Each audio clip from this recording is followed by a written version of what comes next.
16th, 2025 at 6 p.m. We are at the District Service Center in Cottage Grove, Minnesota.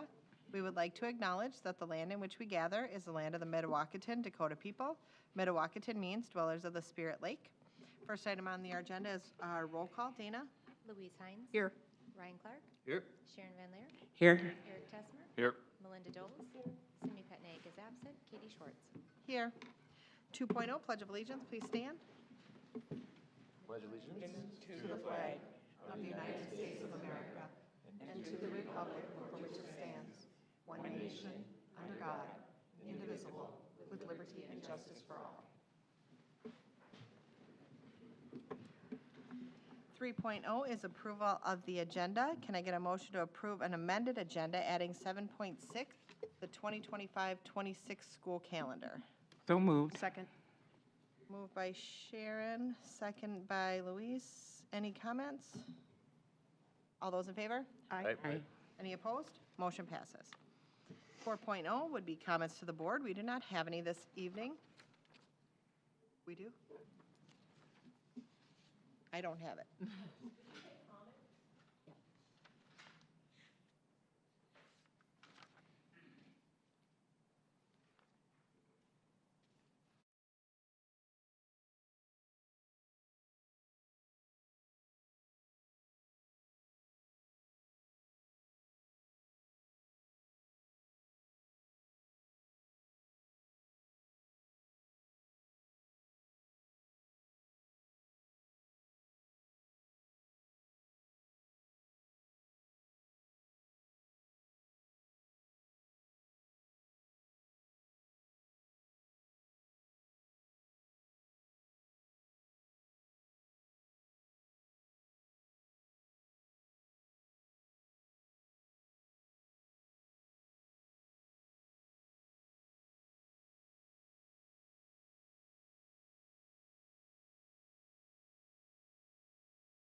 considered routine and non-controversial by the school board and will be approved by a single motion.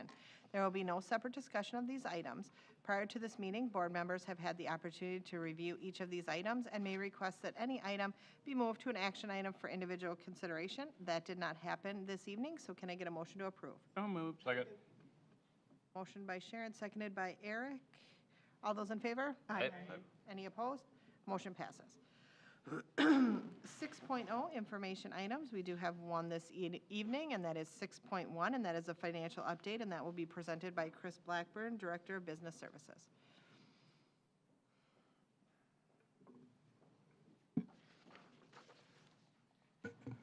Thought about walking slow because you're going to see a lot of me this evening, but here I am. So good evening, Chair Schwartz, members of the board, and Superintendent Nielsen.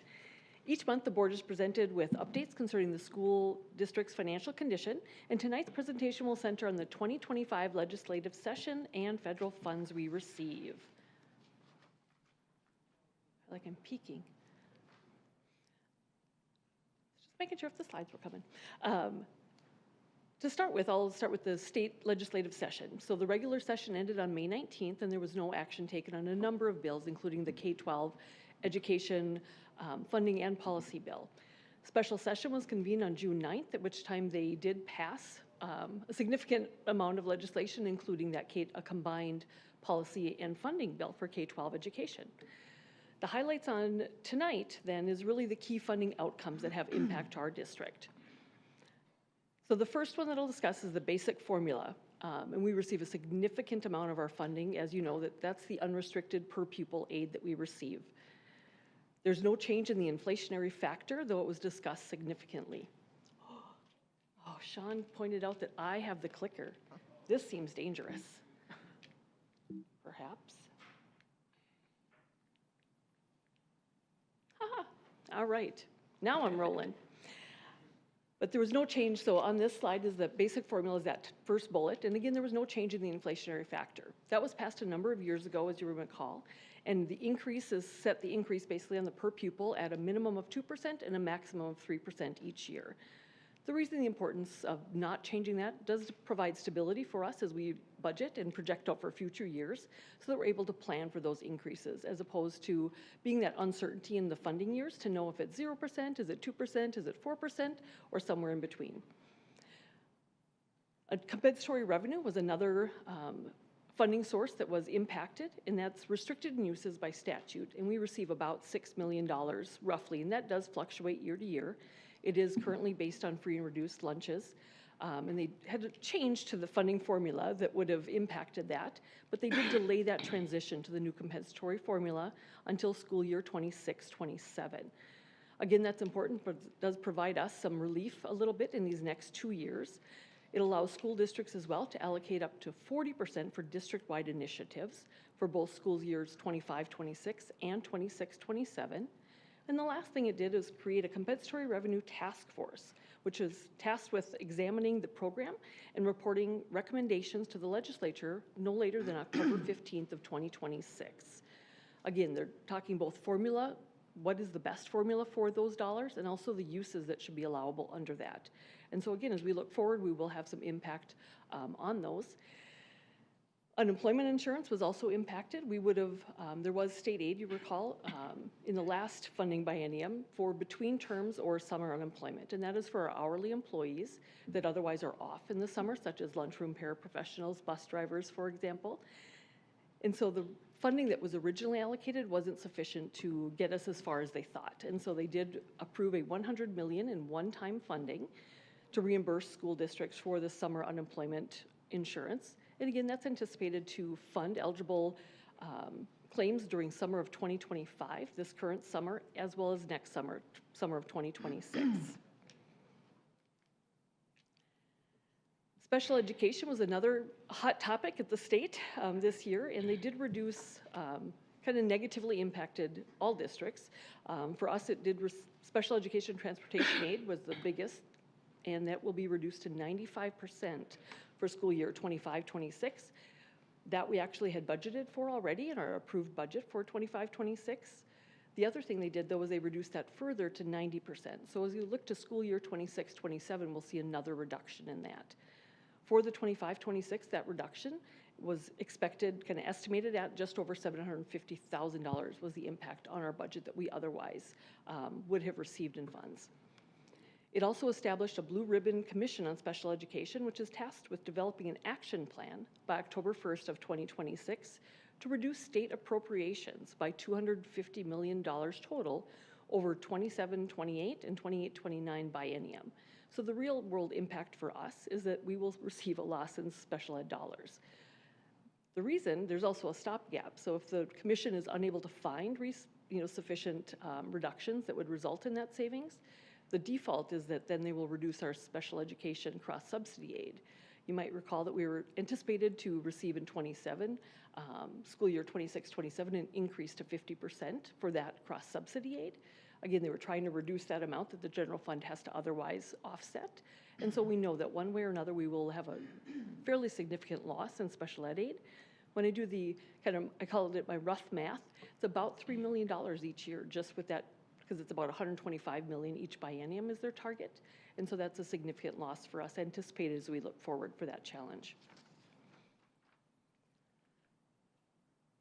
Two other areas that were impacted was student personnel aid, which was new. Both of these and school library aid were new a couple years ago.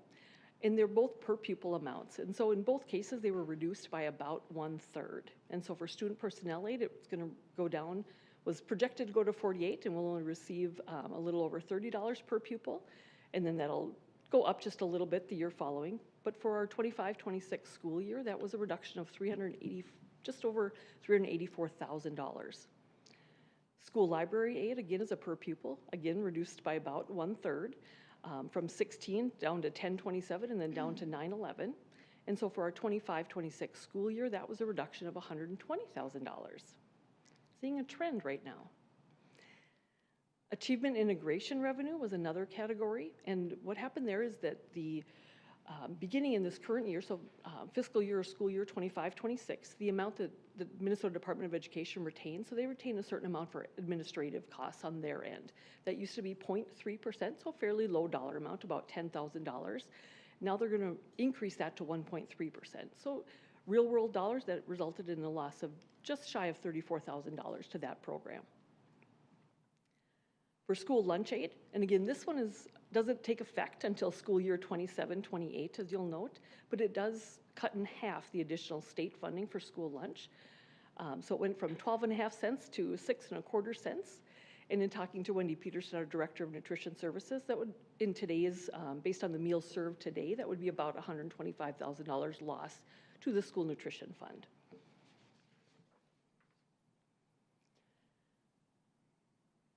So now we'll shift to federal funds. I know it's been in the news a lot, but there was on June 30th of 2025, the Department of Education informed state education agencies that nearly $6.8 million in federal K-12 funding would not be released. The reason that was such a shock to us is on July 1st, those funds were scheduled to be released. So really we had one day noticed to somehow go, oh my goodness, what do we do now? And we've been talking about that here at the board meetings for quite some time, just what would happen if. The impacted programs are listed here, the title programs, most significantly, adult education and literacy education, English literacy and civics education. Funds that were not impacted, Title I-A, which is one that we receive, Individuals with Disabilities Education Act funds or IDEA funds, largely the special education funding, and also National School Lunch Program was not impacted. I thought it might be helpful to just see kind of by fund where we receive our federal funds. And so this slide shows just the general fund. And so I used FY26 budget dollars, so our 25-26 school year budget that was approved at last board meeting. And so we have $5.1 million, a little over in federal funds. Those in red are the items, the programs that are impacted currently by that funding withheld or under review. And so it's in Title II-A, Title III-A, and Title IV-A for a total of about $453,000, or about 9% of our federal funds in general fund or Fund 1. The next slide then is Food Service and Community Service Fund. Again, our operating funds are those three. And so food service, as noted on that initial slide that the National School Lunch Program was not impacted, so they receive about $5.2 million in federal aid, and that's not anticipated to be impacted. Below that, however, is community education, and 100% of the federal funds they receive were impacted. And so of the $119,000, they won't receive any currently. So the local impact of the funding delays, again, in general fund, just a little, how do we use these dollars? So Title IIA, the $220,000 is used for teacher development. Title IIIA, $203,000 used to pay for support staff and resources for our English learner program. Title IVA is a much smaller amount, but again, these are budgeted numbers, $29,000, and that's used for student support and academic enrichment at our alternative high school. In community service, again, where 100% of their federal aid is impacted, it is largely the federal adult, consists of federal adult education, which is about just shy of $37,000, and that supplements our state adult education funds to meet the diverse needs of our adult learners in those programs, as well as our adult education, integrated English literacy and civics education. They call it IELCE, so when we talk about it, we get to use a much shorter acronym. But the $83,000 provides supplementary training and experience for participating learners. So kind of a unique program that they've developed with these dollars in community education. That again, right now is currently, the funding is not there. So again, the impact, if we do not receive these funds, we would likely need to absorb most costs for school year 25-26. And we did discuss this at an earlier board meeting. We've talked about trying to not be super reactive and the sky is falling, but also to be mindfully planning. But we at that point knew that because of our these items listed here, that we wouldn't be able to adjust likely for this coming school year. So staffing allocations are made in January through March, and so those are set. Contractually, we have very little flexibility to make any changes subsequent to that. The annual budget must be approved by June 30th, and much of the work is done in April and May, so again, makes it much harder to be flexible with that when we were notified on June 30th about those funds. Programming decisions must be made prior to knowing the actual amounts, and so again, as we're setting the budget and the program staff are trying to say, what should we spend these dollars and how best to utilize those? Again, it does have to supplement existing programming. It can't take the place of. But most commonly that we have to make those programming decisions much earlier than the awards have been known, and that's been consistent year to year. What changed this year is the first year that we've ever had any awareness that perhaps those funds might be at risk or in question. So as we look to school year 26-27, adjustments will need to be considered. And again, depending on federal funding decisions. We know a lot can change between now and even the earliest date here, this coming January. We know we have 6 months prior to that we might have more information at that point too on these funds. And with that, any questions? Does anyone have any questions? Okay, seeing none, thank you. We'll move on to 7.0, and that's action items. We do have quite a few this evening. Our first one is 7.1, and that's our Northeast Metro 916 fiscal year 27 long-term facilities maintenance program budget, and that will be presented by Chris Blackburn, Director of Business Services. Good evening again. So the School Board of Northeast Metro 916 Intermediate School District has approved a LTFM program or long-term facility maintenance program budget of $597,600 for fiscal year 2027. Member districts pay a proportionate share determined by using a blended rate based on net tax capacity and a ratio of ADM utilization by the district.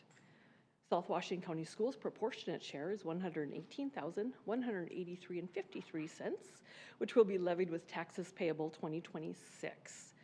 The attached resolution approves Northeast Metro 916's LTFM program budget and authorizes the inclusion of a proportionate share of those projects in the district's fiscal year 27 LTFM revenue application.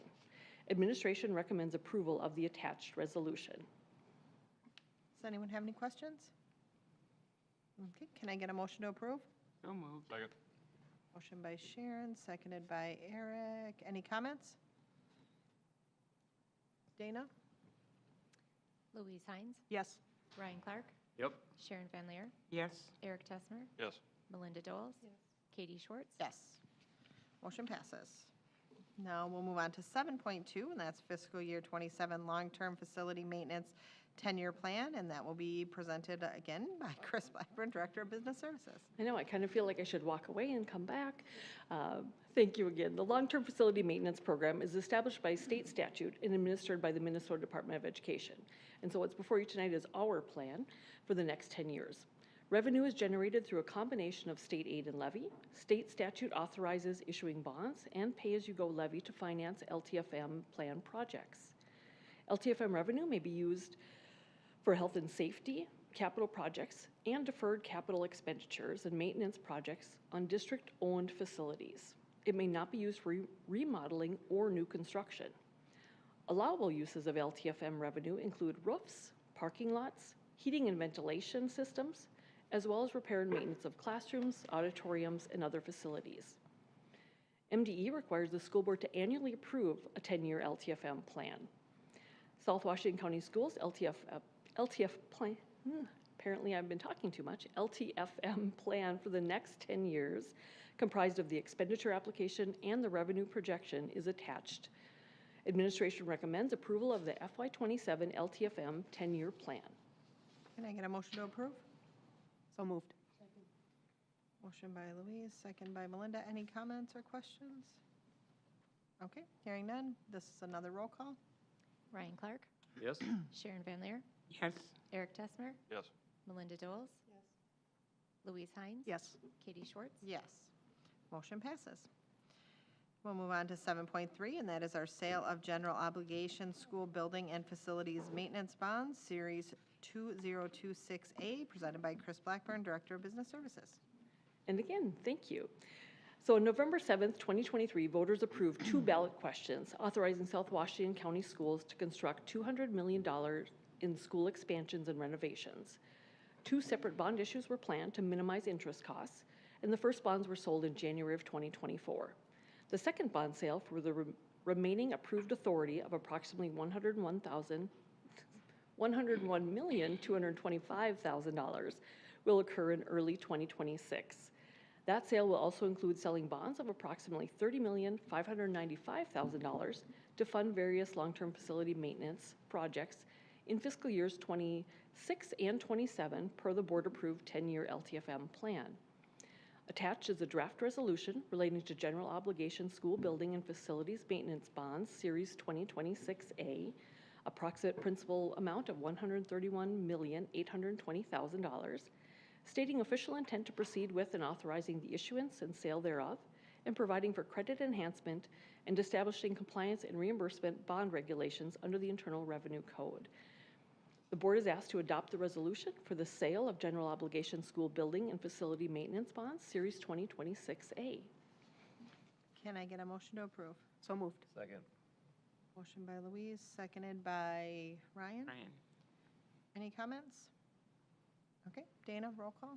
Sharon Van Leer, Yes. Eric Tessmer, Yes. Melinda Doles. Yes.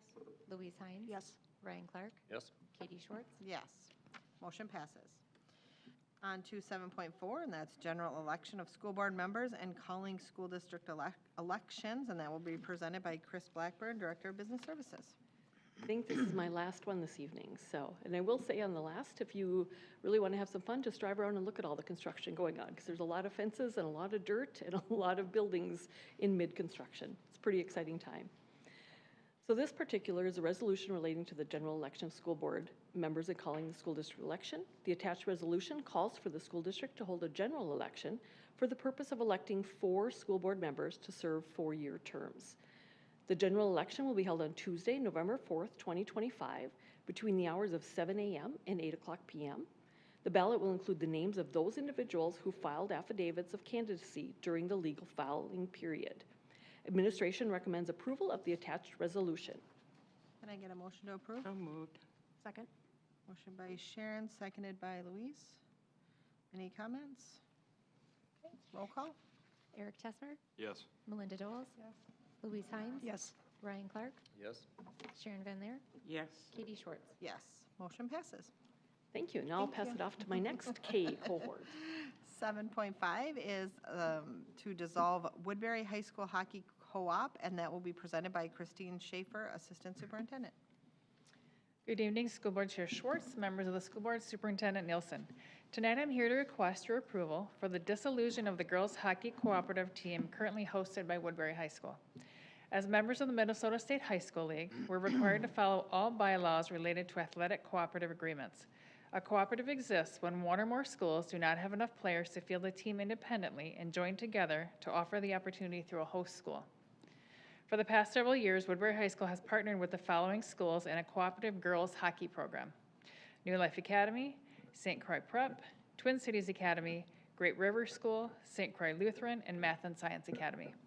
At this time, Woodbury High School has enough student athletes to sustain its own girls hockey program moving forward, making a co-op no longer necessary. This is a positive reflection of the growing interest and participation among Woodbury High School students. Per Minnesota State High School League guidelines, we must now formally dissolve the cooperative, which requires signed approval from each participating school. Once this step is complete, Woodbury High School will move forward as an independent program. In your package, you'll find a letter from Jody Lobline-Lecker, Activities Director at Woodbury High School, outlining participation numbers from each of the schools. You'll also see the signed dissolution agreement, which the activities directors have already approved from all the participating schools. While participating schools have agreed to the dissolution, I want to note that if St. Croix Prep is not able to find a new co-op partner, I'll come back to the school board to request approval to reestablish the co-op with St. Croix Prep. So at this time, I'd like to request your approval for the dissolution of the current girls hockey cooperative team at Woodbury High School. Can I get a motion to approve? So moved. Motion by Melinda, seconded by Sharon. Any comments or questions? Okay, all those in favor? Aye. Opposed? Motion passes. Then on to our last action item, 7.6, and that is 2025-26 calendar adjustment, and that will be presented by Christine Schaefer, Assistant Superintendent. All right, tonight I'm here to request your support for a modification to the 25-26 school year regarding March 31st, 2026.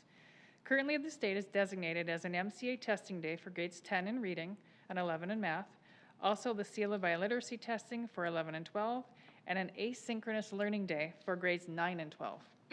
To improve student participation in these assessments and to maintain learning opportunities for all, we are proposing that March 31st be changed to an in-person instructional day for all students grades 9 through 12. Moving to an in-person format allows high schools to administer the MCA and seal of biliteracy during the school day, which will support student engagement. Each school will use an adaptive bell schedule to ensure students have adequate time to complete the assessments without disrupting the rest of the school day. For example, it's likely 10th graders will take their reading MCA during the English Language Arts class because all 10th graders take that course. And 11th graders will likely take math during U.S. history because all 11th graders take U.S. history.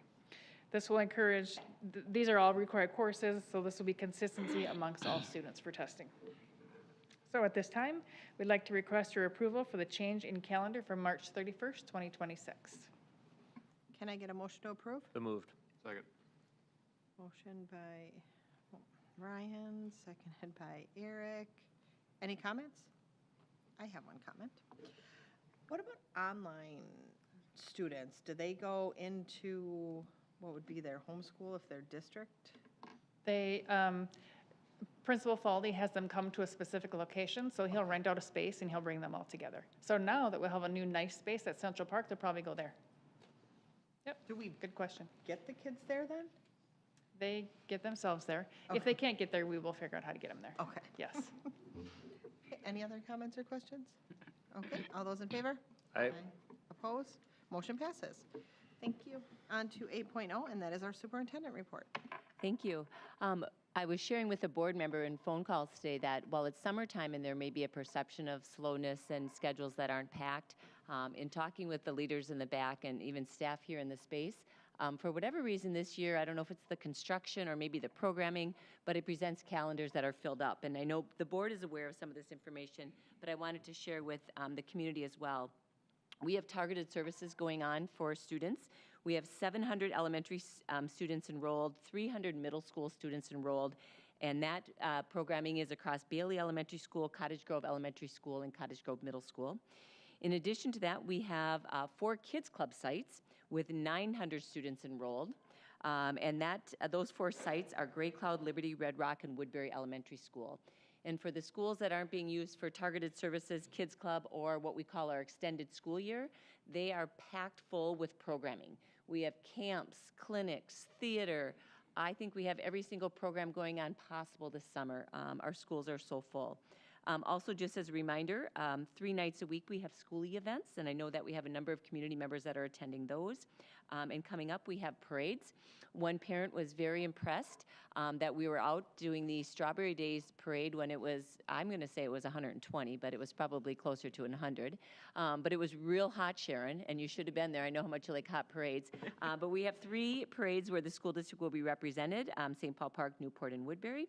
And then finally, just to reiterate what was shared by Chris, a lot of construction going on throughout the district. Every day, every week, it's amazing the progress that we're making. And I think for the most part, we are on track and on schedule and within budget. So those are 3 good things. Thank you. Thank you. On to 9.0, and that is our future meeting dates. August 7th, 2025 is our school board workshop meeting here at the District Service Center at 6 p.m. Then August 21st, 2025 is our school board business meeting that is also here at the District Service Center at 6 p.m. With that, 10.0, and we are adjourned.